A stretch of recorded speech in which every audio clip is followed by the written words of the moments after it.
Hello everyone. मैं रोहन आपका स्वागत करता हूं आपके अपने चैनल लर्नर्स फेलो पे।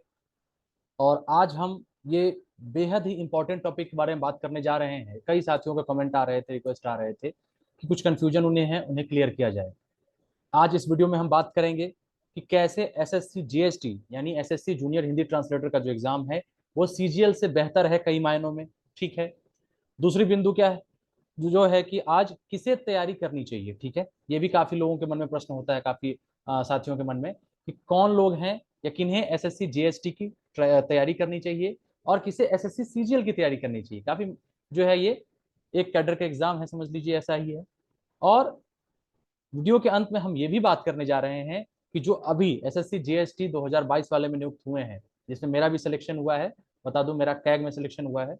ठीक है, जूनियर ट्रांसलेशन ऑफिसर के पोस्ट पे। तो ट्रांसलेटर जो अभी ज्वाइन हुए हैं उनका पहला सैलरी, उनकी पहली सैलरी कितनी रहने वाली है, काफी ये रोमांच भरा होता है। काफी सभी लोग जानना चाहते हैं कि पहली सैलरी आखिर मुझे मिलेगी क्यों। ये एक बहुत ही बड़ा मोटिवेशन होता है। ठीक है, तो इन सब बिंदुओं पर चर्चा करेंगे। उम्मीद है वीडियो के अंत तक आप बने रहेंगे और इन सब बिंदुओं पे मैं चर्चा करने जा रहा हूं और आप इसे देखेंगे, समझेंगे। ठीक है, आपके जो भी प्रश्न रहेंगे वो आप कमेंट बॉक्स में कमेंट कर दीजिएगा। तो बिना देरी किए हुए शुरू करते हैं इस वीडियो को। देखिए दोस्तों, सबसे पहले बात करने जा रहे हैं कि एसएससी जीएसटी का जो एग्जाम होता है, जूनियर हिंदी ट्रांसलेटर का एग्जाम, पहले इसके बारे में समझ लेते हैं। ये साल, प्रत्येक साल लगभग ये एक बार एग्जाम होता है। सीजीएल का भी एग्जाम जो है आपको प्रत्येक साल लिया जाता है। ठीक है, दोनों ही एग्जाम से अधिकारी आप बनते हैं। ठीक है, ट्रांसलेटर एग्जाम आप देंगे, जीएसटी का एग्जाम देंगे तो आप कनिष्ठ अनुवादक अधिकारी बनेंगे। ठीक है, या वरिष्ठ अनुवादक अधिकारी, कहने का मतलब है जूनियर ट्रांसलेशन ऑफिसर जेटीओ, या तो आप सीनियर ट्रांसलेशन ऑफिसर बनेंगे। अगर रैंक आपकी काफी अच्छी है तो आप सीनियर ट्रांसलेशन ऑफिसर बनते हैं। रैंक थोड़ी सी कम है या प्रायोरिटी आपकी जूनियर ट्रांसलेशन ऑफिसर की ही है तो आप जेटीओ बनते हैं। ठीक है, सीजीएल में आपके ऑफिसर लेवल से लेके यानी लेवल 8 से लेके लेवल 4 तक के जॉब है। जी हाँ दोस्तों, सही सुन रहे हैं आप लोगों को लगता होगा सीजीएल का इतना ये भौकाल मचाया जाता है ना मार्केट में काफी ज्यादा कि ये इंस्पेक्टर बन जाओ, excise inspector, income tax inspector. वो पोस्ट की तो सभी बात करते हैं, ठीक है, कि जो हाईलाइटेड पोस्ट है। लेकिन उन पोस्ट के बारे में क्यों नहीं बताते। ठीक है, इनके बारे में भी हमें जानना चाहिए कि आखिर सबसे निचले पायदान पे यानी सीजीएल का एग्जाम ही वो बच्चा देगा, लेकिन उसकी रैंक अगर कम आई तो उसे कौन सा पोस्ट मिलने वाला है। ये सब प्रूफ के साथ बात करूंगा, वीडियो में बने रहिएगा। और चैनल को सब्सक्राइब जरूर करिएगा अगर चैनल पर नए हैं। वीडियो पसंद आएगा तो लाइक और शेयर जरूर करिएगा। ठीक है, तो शुरू करता हूं।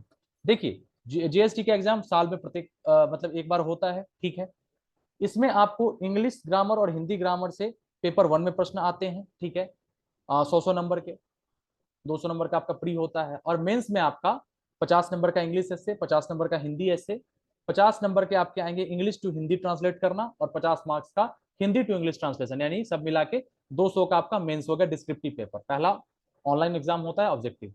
400 का मिलकर ओवरऑल स्कोर तैयार होता है। उसके हिसाब से आपकी मेरिट बनती है और आपको सिलेक्शन होता है आपका। सीजीएल की बात वहीं करें, इसमें पहला जो होता है 25 25 25 25 का होता है, यानी 100 का होता है। ठीक है, 100 मार्क्स का, 25 का रीजनिंग, 25 का इंग्लिश, 25 का जीके जीएस हो गया, करंट अफेयर्स इसमें इंक्लूड है। और 25 मार्क्स के आपके रीजनिंग, मैथ, इंग्लिश और जीके जीएस। ठीक है, 25 25 का। और मेंस में फिर डिस्क्रिप्टिव है, सॉरी डिस्क्रिप्टिव नहीं, इसका भी ऑब्जेक्टिव कर दिया गया है आपको। ठीक है, तो इसके ऑब्जेक्टिव है, कई पार्ट्स हैं, उसको आप देखेंगे। इसमें सब्जेक्ट्स की संख्या सीजीएल के एग्जाम में ज्यादा है। ठीक है, अब मैं बताता हूं। देखिए, अब सबसे पहले मैं आपको स्क्रीन शेयर करता हूं और आपको दिखाना चाहूंगा कि सीजीएल के अंदर आने वाले पोस्ट कौन कौन से हैं, ताकि आपका ये जो भ्रम है वो थोड़ा सा दूर हो कि भाई तैयारी कर रहे हैं तो क्या सब इंस्पेक्टर बन जाएंगे, सभी लोग एक्साइज इंस्पेक्टर बन जाते हैं, सभी एएसओ बन जाते हैं, क्या सभी की पोस्टिंग अधिकारी लेवल पे ही होती है। ऐसी बात नहीं है। ठीक है, स्क्रीन उम्मीद है कि आप लोगों को अब दिख रहा होगा। ठीक है, हाँ स्क्रीन अब आप लोगों को दिख रहा है। मैं ये एसएससी के ऑफिशियल वेबसाइट पे हूँ। ठीक है, एसएससी की ऑफिशियल वेबसाइट पर हूँ और आप यहाँ से देखेंगे, इस चीज को देखिएगा। ये एसएससी ने अभी हाल फिलहाल में नोटिस जारी किया है कुछ प्रेफरेंस फॉर्म भरने का, जीएसटी 2022 में जो, सॉरी एसएससी एग्जाम में जो पास हुए हैं। तो मैं आपको दिखाता हूँ। एक तो उनका है कि ऑप्शन फॉर्म भरना है। ठीक है, तो ऑप्शन फॉर्म कैसे जीएसटी वाले में भी हम लोगों ने भरा था, सेम वही प्रोसेस रहने जा रहा है। तो आपको ऑप्शन फॉर्म कैसे भरना है वो चीज में ये दिखाया गया है। ठीक है, और मेन पोस्ट का जो डिटेल्स है वो अगला नोटिस जो है इसका, उसमें बताया गया है कि कौन कौन से पोस्ट इसमें हैं और किस लेवल के हैं। ठीक है, जैसे अब आपको मैं थोड़ा जूम करके दिखाता हूँ आपको, देखिए ये चीज आप समझ लीजिए यहाँ पे कौन कौन से पोस्ट इसके अंतर्गत आते हैं। देखिए सबसे पहला ही पोस्ट आपका क्या है, assistant audit officer, group B का पोस्ट है ये, ठीक है, ग्रुप बी से शुरुआत है, ग्रुप बी का ही पोस्ट इसमें मैक्सिमम मिलता है सीजीएल के एग्जाम में, और आप ट्रांसलेटर एग्जाम में जाते हैं तो भी आपको ग्रुप बी का ही पोस्ट मिलता है, ठीक है। तो ग्रुप बी का पोस्ट हो गया।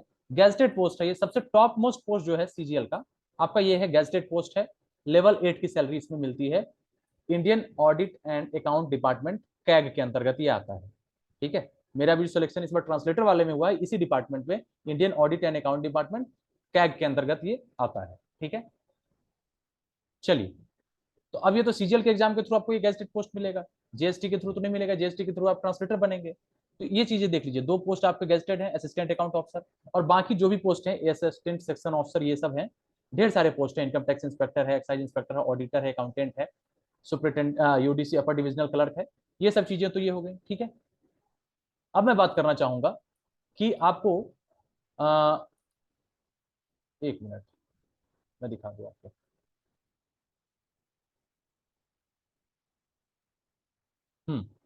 अब मैं आपको दिखाता हूं कि ये देखिए आप कौन सा पोस्ट किस लेवल का है सीजीएल में, आपको वो पहले मैं जानकारी दे दूं। देखिए फाइनल वैकेंसी वाले पे मैंने क्लिक किया है, तो फाइनल वैकेंसी में देखिए सभी का पोस्ट का एकदम अच्छे से विवरण दिया है, आप उस चीज को समझिए।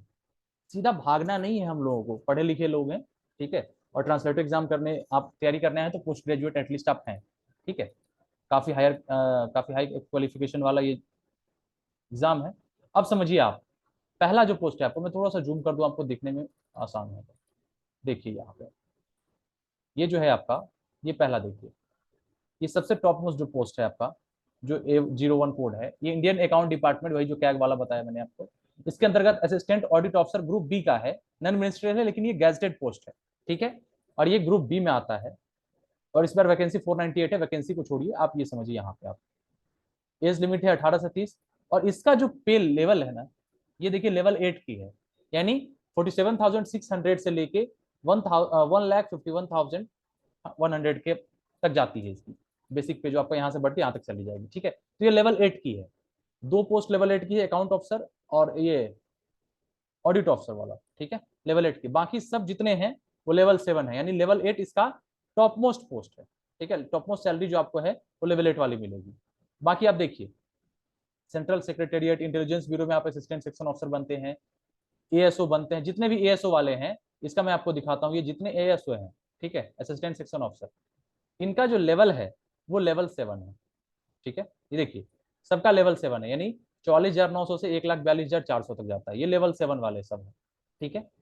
अब आपको मैं बताता हूँ, देखिए एक चीज और इंटरेस्टिंग आपको बताता हूँ, जो चीज काफी फेमस है ना, ये देखिए आप, इससे आप सब लोग वाकिफ होंगे, inspector of income tax, income tax inspector का नाम सुना होगा कि हाँ, सीजल के थ्रू इनकम टैक्स, ये दुर्भाग्यपूर्ण बात ये कहें या जो कहें, ये ग्रुप सी के अंतर्गत आता है, समझ रहे हैं आप, यानी ग्रुप बी में नहीं आता है ये इनकम टैक्स इंस्पेक्टर, हालांकि इसकी सैलरी जो है वो लेवल 7 के अंतर्गत आती है, देखिए यहाँ पे लेवल 7 के अंतर्गत आ रही है, ठीक है।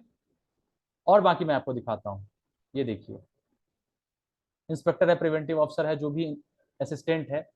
अब आपको मैं बतले चलता हूँ, यहाँ देखिए आप लेवल वाला देखिए, लेवल 6 में आ गया आप, जो जेटीओ का आपका रैंक है लेवल 6, सीजीएल के एग्जाम के थ्रू भी आपको लेवल 6 में मिलता है। कौन सा है पोस्ट लेवल 6 वाला?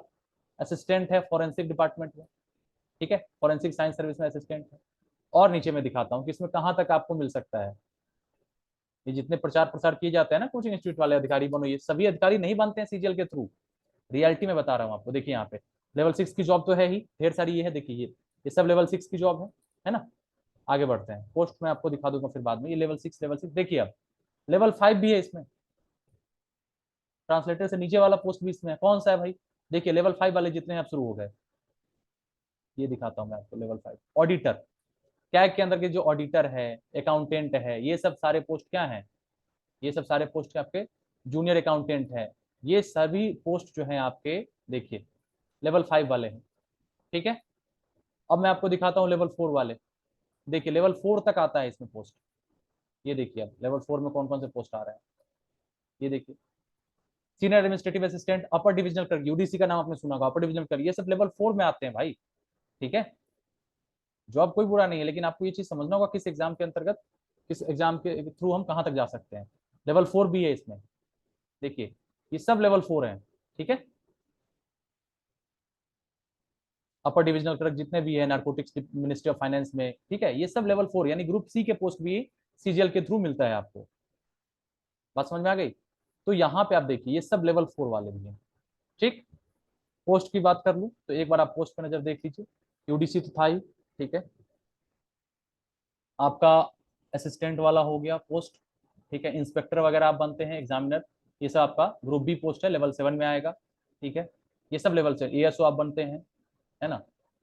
सबसे टॉप मोस्ट पोस्ट जो है आपका असिस्टेंट ऑडिट ऑफिसर, और ये वाला अकाउंट ऑफिसर, गैजेटेड पोस्ट, जो कि आप ट्रांसलेटर एग्जाम क्वालिफाई करके भी डिपार्टमेंटल एग्जाम देके बन सकते हैं। बताता हूं कैसे। अगर आप कैग में आपका सिलेक्शन हो जाता है, इसी डिपार्टमेंट में, Indian audit and account department में, 2 साल में आपका प्रोविजन पीरियड खत्म होता है, ठीक है, प्रोविजन पीरियड आपका खत्म हुआ, उसके बाद आप एलिजिबल हो जाते हैं। इसका एक एग्जाम होता है एसएएस का, ठीक है, एसएएस एग्जाम होता है, वो एग्जाम देने के लिए आप एलिजिबल हो जाते हैं। उतना एक्यूरेट पता नहीं, लेकिन नंबर ऑफ पेपर्स उसमें ज्यादा होते हैं, 15-17 जो भी हो, उसको आप क्वालिफाई कर जाते हैं 2 साल के बाद, तो आप इस पे सीधा पहुंच जाते हैं। लेवल 6 आपका ट्रांसलेटर का था, सीधा लेवल 8 गैजेटेड पोस्ट, यही वाला पोस्ट जो सीजीएल का टॉप मोस्ट पोस्ट है, वो 2 साल के बाद अगर आप मेहनत करें तो आप ट्रांसलेटर एग्जाम के थ्रू भी वहां पहुंच सकते हैं, ठीक है। सिर्फ डिपार्टमेंटल एग्जाम आपको देना पड़ेगा, जो मिनिमम क्वालिफाई उसका है, निगेटिव नहीं होता है, वो आपको करना पड़ेगा, यानी इतने सब्जेक्ट न पढ़ के भी, ठीक है। तो ये चीज हो गया, आपको समझ में आ गई बातें कि, और ट्रांसलेटर एग्जाम से सीधा लेवल 6 पे आपकी ज्वाइनिंग होती है, और लेवल 7 पे भी ज्वाइनिंग होती है। सीनियर ट्रांसलेटर आप बन गए तो लेवल 7 पे ही ज्वाइनिंग होगी, जितना इनकम टैक्स इंस्पेक्टर है या एक्साइज इंस्पेक्टर है उसी के लेवल का, ठीक है। तो कतई कम नहीं है। जीएसटी को बहुत लोग हल्का समझते हैं, चाहे जो नहीं समझते वो चीज, इस चीज को आंख खोल के अच्छे से समझ लें, ठीक है। तो ये लेवल 7 की बात हो गई। अब मैं आपको बताता हूं कि जो जीएसटी वाला आपका है एग्जाम, वो साल में एक बार होता है। इंग्लिश हिंदी आपको पढ़ना है, और डिस्क्रिप्टिव की तैयारी करें, ट्रांसलेशन और एसए की तैयारी आपको करनी है। बाकी ना मैथ है, ना रीजनिंग है, ना बाकी कंप्यूटर है, ना और कुछ नहीं है सब्जेक्ट, ठीक है। बस आप ट्रांसलेशन और एसए की तैयारी करिए, और इंग्लिश ग्रामर और हिंदी ग्रामर की तैयारी करिए, लिटरेचर वगैरह कुछ नहीं है, ठीक है। लेकिन इसी पे अच्छी पकड़ आपकी होनी चाहिए, ठीक है। आपको लेवल 6 की जॉब ऐसे तो नहीं मिलेगी, लेवल 7 की जॉब। अब बात आते हैं, अब बात करते हैं कि किनको तैयारी करनी चाहिए जीएसटी की और किनको ये इसकी सीजीएल की। देखिए, जिनको वैरायटी ऑफ सब्जेक्ट पढ़ने का रुचि करता हो, है ना, या जिनकी मैथ अच्छी हो, रीजनिंग अच्छी हो, जिनके जीएस अच्छी हो, या इनमें पढ़ने में मन लगता हो, और इंग्लिश अच्छी, ये आप जा सकते हैं सीजीएल के लिए, ठीक है। कोई डाउट नहीं है, अच्छी पोस्ट है, सब कुछ अच्छा है उसमें, ठीक है। आप जाइए। लेवल 8 से लेवल 4 तक की जॉब आपको मैंने अभी दिखाया कि लेवल 4 तक का भी जॉब है सीजीएल के थ्रू।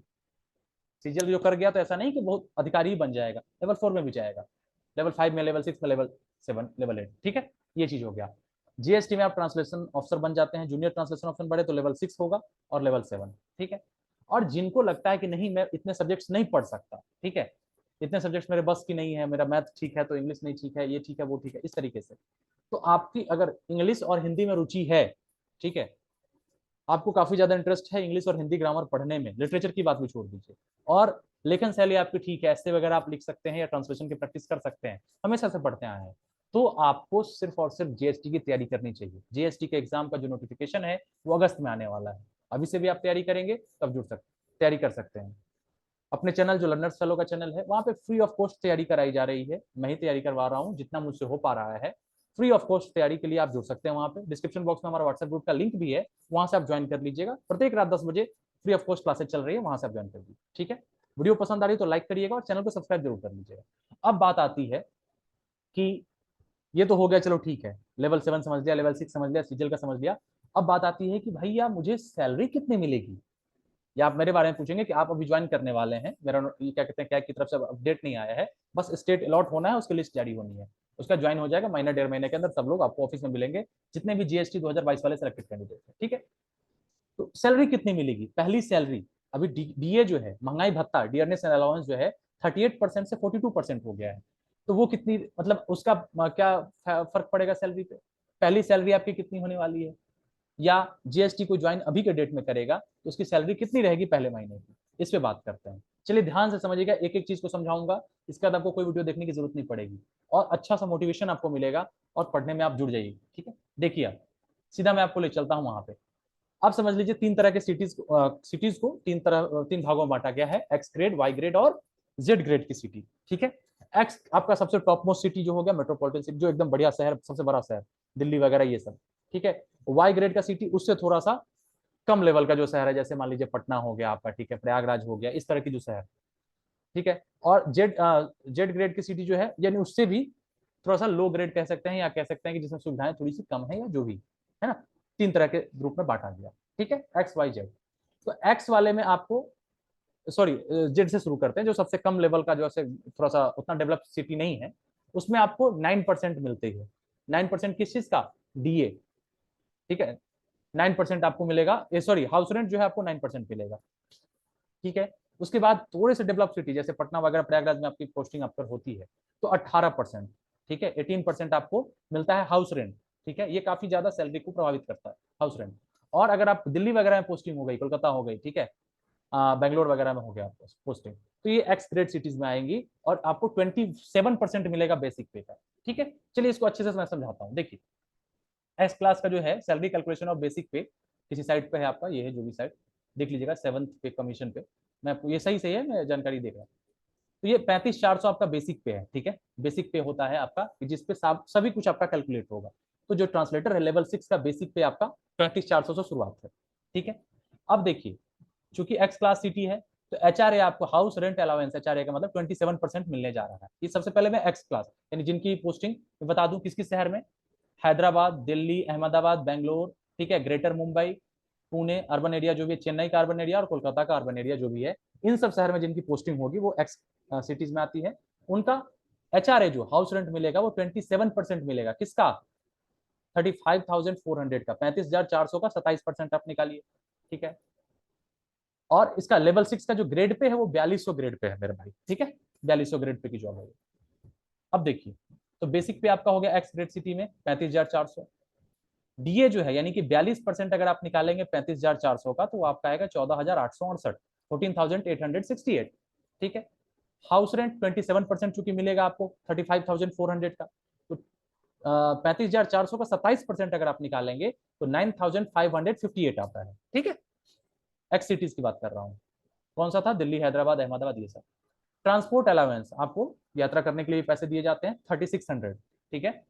और फिर जो 3600 है उस पर भी आपको महंगाई भत्ता मिलता है, जितना भी डीए रहेगा उसको आप कैलकुलेट करेंगे, तो डीए यानी कि आपका जो 42% है वो आप निकालेंगे 3600 का, है ना, जो महंगाई भत्ता मिला उस पर भी महंगाई चूंकि बढ़ रही, उसका भी 42% आप निकालिए, तो इसका आएगा 1512, 1512 रुपया, ठीक है। इन सबको आप ऐड करेंगे, बेसिक पे को ऐड करिए, फिर जो आपको डियरनेस अलाउंस जो मिला 42%, 35,400 का, फिर हाउस रेंट आपको मिल रहा है लगभग 9558 रुपये का, ठीक है। और 3600 रुपये ट्रांसपोर्ट अलाउंस, और 3600 पे जो महंगाई है 42%, वो सब मिला के आप हैदराबाद, दिल्ली, अहमदाबाद, बेंगलोर इस समय अगर पोस्टेड हैं, चेन्नई वगैरह, कोलकाता में, तो आपकी पहली सैलरी, टोटल सैलरी, आपकी ग्रॉस सैलरी कितनी बनेगी? 64,938 रुपए, 64,938 रुपीज पहली सैलरी। बहुत होती है मेरे भाई। गवर्नमेंट जॉब में अगर आप पहला अटेम्प्ट दे रहे हैं या पहली बार आपको कोई जॉब लग रही है और पहली सैलरी आपकी 64,938 है, वो बहुत बड़ी बात है। तो एक मिडिल क्लास का बच्चा जो है ना, वो समझ सकता है, जो भी मिडिल क्लास फैमिली है, जो भी इस जॉब की तैयारी कर रहे हैं ना, वो समझ सकते हैं 64,000 रुपए की कीमत क्या होती है। लगभग 65,000 हो गया ना, 938 है, 65,000 के अप्रोक्स आपकी पहली सैलरी रहने वाली है, ठीक है। तो बात आती है, तो क्या ये 65,000, 64,000 जो भी है आपको हाथ में मिल जाएगी क्या, खाते पे आ जाएगी? देखिए, सैलरी आपकी इतनी बनेगी, इसमें से कुछ जो है एनपीए, न्यू जो पेंशन सिस्टम है आपका चला है, कि कुछ आप उसमें जमा करते हैं और सरकार भी उसी हिसाब से आपको उस पर ऐड करती है, ठीक है, पेंशन के लिए, कि जो बाद में आपको पेंशन के रूप में मिलेगा, उस सब का कुछ कटौती हो जाता है। मान लीजिए 5 से 6,000 रुपये आपका ओवरऑल कट अगर हो जाएगा, तो फिर भी आपकी salary, in hand salary Delhi वगैरह सब में आपके 58-59,000 के अप्रोक्स, मैं कह रहा हूँ एग्जैक्ट नहीं, 67-68,000, सॉरी, 57 से 58,000 आपको इन हैंड सैलरी, यानी आप खाते से निकाल के खर्च कर सकते हैं, ठीक है। 57 to 58,000 आपको इन हैंड सैलरी मिल जाएगी। क्लियर है? अब बात आती है कि जिनकी पोस्टिंग किस किस शहर में है, अहमदाबाद, बेंगलुरु, चेन्नई, ठीक है, कोयम्बतूर, दिल्ली, दिल्ली का भी जो है आपका मेन सिटी को साइड वाला जो आपका एरिया, ग्रेटर मुंबई, हैदराबाद, इंदौर, कानपुर, कोची, कोलकाता, ठीक है, लखनऊ, नागपुर, पटना, पुणे, सूरत, इन सब शहर में, यानी कि जो वाई ग्रेड की सिटीज हैं, ठीक है, उससे कम डेवलप थोड़ी सी, उसमें आपका क्या रहेगा, अंतर क्या पड़ेगा, बाकी सब चीज सेम रहेंगी, सिर्फ आपका जो यहाँ पे हाउस रेंट है ना, वो वहां पे 27% था, यहाँ पे आपको 18% मिलने जा रहा है, ठीक है, 18% वहां पे मिलेगा। अब बात समझिए, आपका बेसिक पे हो गया, 35,400, ठीक है। डियरनेस अलाउंस जो आपकी महंगाई भत्ता है वो 42% हो गया है, तो 42% 35,400 का निकालिएगा तो 14,868 होता है, ठीक है। अब आपको हाउस रेंट कितना मिलेगा भाई पटना में अगर आपकी पोस्टिंग है तो 18% मिलेगा 35,400 रुपये का, परसेंटेज आप पढ़े होंगे, आप निकाल लेंगे। तो 6,372 रुपीज आपको रहने के लिए पैसा दिया जाता है खाते में आपको, ठीक है। 6,372 आराम से 1 BHK का फ्लैट तो मिल जाएगा पटना में, ठीक है।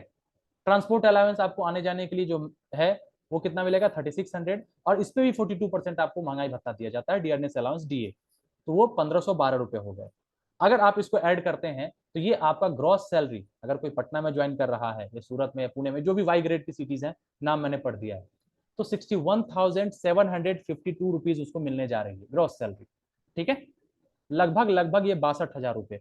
दिल्ली में थे तो 65,000 लगभग, पटना में है तो 61 मतलब 62,000 के आसपास मिलेगी, 62,000 के अप्रोक्स। तो अब ये समझिए, कोई कहेगा उसकी सैलरी ज्यादा है मेरी कम है, कोई फर्क नहीं पड़ता भाई, तो अगर आप दिल्ली में फ्लैट ले रहे हैं तो यही जो फ्लैट आपको यहाँ पे 6,000 का मिलेगा, वहां पे आपको 10,000 का मिलेगा, तो 4,000 का अंतर आ गया कि नहीं आ गया। तो वहां रह रहे हैं तो रहने के लिए भी तो ज्यादा पे करना पड़ रहा है, इसलिए हाउस रेंट वहां ज्यादा दिया जा रहा है, यहाँ पे कम। यानी ओवरऑल सैलरी भेदभाव नहीं है, बराबर ही हो जाता है सबका, क्योंकि वो ज्यादा खर्च करेंगे रहने के लिए, यहाँ पे कम खर्च करना पड़ेगा, तो सैलरी थोड़ी सी कम दी गई, ठीक है। इस चीज को आप बराबर समझेंगे कि सभी की सैलरी इक्वल ही है। तो आपको पटना में अगर आप ज्वाइन करते हैं वाई सिटीज में तो 61,752 रुपीज मिलेंगी। 5 से 6,000 रुपया काट दीजिए, ठीक है, लगभग लगभग 54-55 हजार रुपया आपको इन हैंड सैलरी मिल जाएगी, ठीक है। 53 से 55,000 मान के चल, 53-54 हजार रुपया, 53 to 54,000 आपको इन हैंड सैलरी मिलेगी, पहली सैलरी। और ओवरऑल सैलरी बनी कितनी, जैसे जो मेरा बनेगा, अगर मान लीजिए पटना में पोस्टिंग हो गई तो 62,000 के अप्रॉक्स सैलरी बनेगी, मिलेगा कितना 54-55 हजार रुपया मुझे सैलरी मिलेगी हाथ में, लेकिन ओवरऑल सैलरी इतनी है, वो कटेगा, ठीक है, सबका डिडक्शन होता है।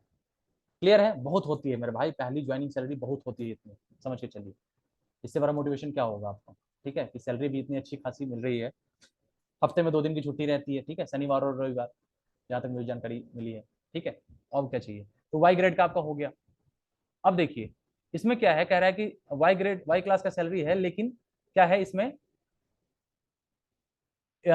अदर क्लासिफाइड सिटीज, और भी इसके अलावा अगर कोई दूसरी सिटीज है वाई ग्रेड में भी, ठीक है, तो उसमें क्या है, बस आपको ये जो ट्रांसपोर्ट अलाउंस है ना, 3600 की जगह 1800 मिलेगा, ठीक है।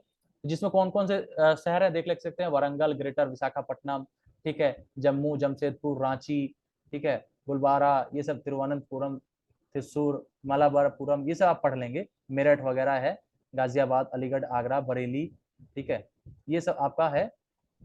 इस समय आपको ट्रांसपोर्ट अलाउंस जो है 1800 मिलेगा, यानी ओवरऑल सैलरी आपकी 59,000 बनने वाली है, इसका भी अब 52,000 के आसपास आपको मिल जाएगा, ठीक है।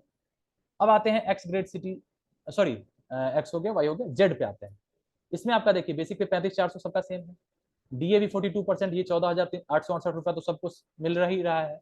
हाउस रेंट जो है यहाँ पे 9% मिलता है, क्योंकि यहाँ पे रहने का खर्चा भी कम है, तो हाउस रेंट 9% मिला, यानी 9, 18, 27, 9 9 1 9, 9 2 18, 9 3 27, इसी हिसाब से सबसे कम 9%, 18%, 27%, ठीक है। तो आपको यहाँ पे मिल गया 3,186 रुपया हाउस रेंट।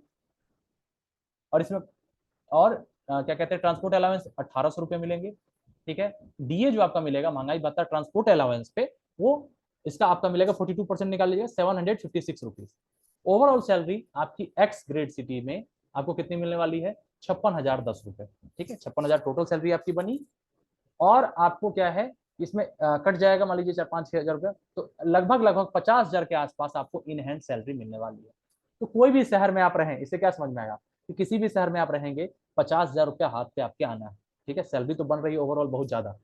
तो एक्स ग्रेड सिटी में लगभग 56,000, वाई ग्रेड सिटी में आपकी लगभग सैलरी 62,000 रुपया, और सॉरी जेड ग्रेड सिटी में आपकी 56,000 बने, ठीक है, वाई ग्रेड में आपका 62,000 रुपया, 62,000, और एक्स ग्रेड सिटी में आपका लगभग लगभग 65,000 रुपया सैलरी पहले मंथ की रहने वाली है, ठीक है। तो उम्मीद है कि ये सारी चीजें समझ में आई होगी आपको, और काफी अच्छे से जो भी हो सका मैं समझाने का प्रयास मैंने किया है, ठीक है। तो अब आप इस चीज को समझेंगे और मन लगा के तैयारी करेंगे, और आप खुद चुनाव करेंगे कि आपको सीजीएल की तरफ जाना है या जीएसटी की तरफ जाना है, आपकी क्या कौन से सब्जेक्ट पढ़ने में रुचि है, ठीक है। और जीएसटी की तैयारी करना चाह रहे हैं तो आप निःशुल्क रूप से जुड़ सकते हैं। चैनल पर नए हैं तो चैनल को सब्सक्राइब जरूर करिएगा, वीडियो पसंद आया हो तो लाइक जरूर करके जाइएगा, और जो भी आपके प्रश्न है, जो भी वीडियो कैसा लगा, कमेंट बॉक्स में कमेंट जरूर करिएगा। ठीक है, और यूं ही आपके लिए इन्फॉर्मेटिव वीडियोज और ट्रांसलेटर एग्जाम से रिलेटेड सारी वीडियोस हमारे प्लेलिस्ट में अवेलेबल है। इंग्लिश ग्रामर का सीरीज चल रहा है, हिंदी ग्रामर, सारे जो क्लासेस चल रही हैं जूम ऐप पे चलती हैं वैसे, और बाद में रिकॉर्डेड वीडियो वहाँ पे प्लेलिस्ट में आप जाके चेक कर सकते हैं। ठीक है, तो एक बार प्लेलिस्ट से घूम आइए, वहाँ पे जो वीडियोस आप देख लीजिए, वो कैब वगैरह आइडियम फ्रेज सब है, सब करा रखा है, धीरे धीरे अपडेट हो रही है। इंग्लिश हिंदी ग्रामर कंप्लीट है, इंग्लिश ग्रामर में आपके नाउन प्रोनाउन वर्ब कंप्लीट हो गया है, वर्ब के क्वेश्चन आंसर करने जा रहे हैं, आज वर्ब चैप्टर भी कंप्लीट हो जाएगा। इसी तरीके से हम लोग धीरे धीरे पढ़ भी रहे हैं, सब लोग साथ ही मिलकर क्लास में ज्वाइन भी करते हैं। व्हाट्सएप ग्रुप में 500 से ऊपर लोग ज्वाइन भी कर चुके हैं। आप ज्वाइन करके वहां से प्रत्येक रात में आपको 10 बजे लिंक प्रोवाइड कर दिया जाएगा जूम ऐप का। ठीक है, और कोई क्वेरी हो तो क्वेश्चन जरूर यहाँ पे कमेंट बॉक्स में कमेंट कर दीजिएगा। ठीक है, बात करना चाह रहे हो तो व्हाट्सएप ग्रुप वाले पे नंबर पे ही, जो मेरा व्हाट्सएप नंबर है उस पर आप कॉल कर सकते हैं, या पर्सनली मैसेज करके भी कुछ दिक्कत है तो पूछ सकते हैं। ठीक है, बाकी जिन लोगों का भी अभी डीआरडीओ का पेपर 1 क्वालिफाई हुआ है उनको बहुत बहुत शुभकामनाएं, पेपर 2 की तैयारी में भी से लग जाइए। ठीक है, और इतनी जानकारी मुझे देनी थी, मुझे लगा कि हाँ काफी लोगों को कंफ्यूजन हो रहा है, और अब आप बिल्कुल सोच समझ कर तैयारी अभी से शुरू कर दीजिए, बैठे मत रहिए, क्योंकि बहुत लोग जितने हमारे साथ जुड़े हैं, लोग जितने साथी जुड़े हैं, लगभग लगभग 2 महीने से हम लोग ऑलरेडी शुरू कर चुके हैं। जब से जीएसटी का रिजल्ट आया और उनका सिलेक्शन नहीं हुआ, तभी से उनके साथ जुड़ा हूं और उनकी तैयारी को आगे ले जाने की कोशिश कर रहा हूं। ठीक है, तो बहुत बहुत धन्यवाद वीडियो को देखने के लिए, जुड़ने के लिए, और चैनल को इतना सारा प्यार देने के लिए। मिलते हैं जल्द ही अगले वीडियो में, तब तक के लिए बहुत बहुत धन्यवाद।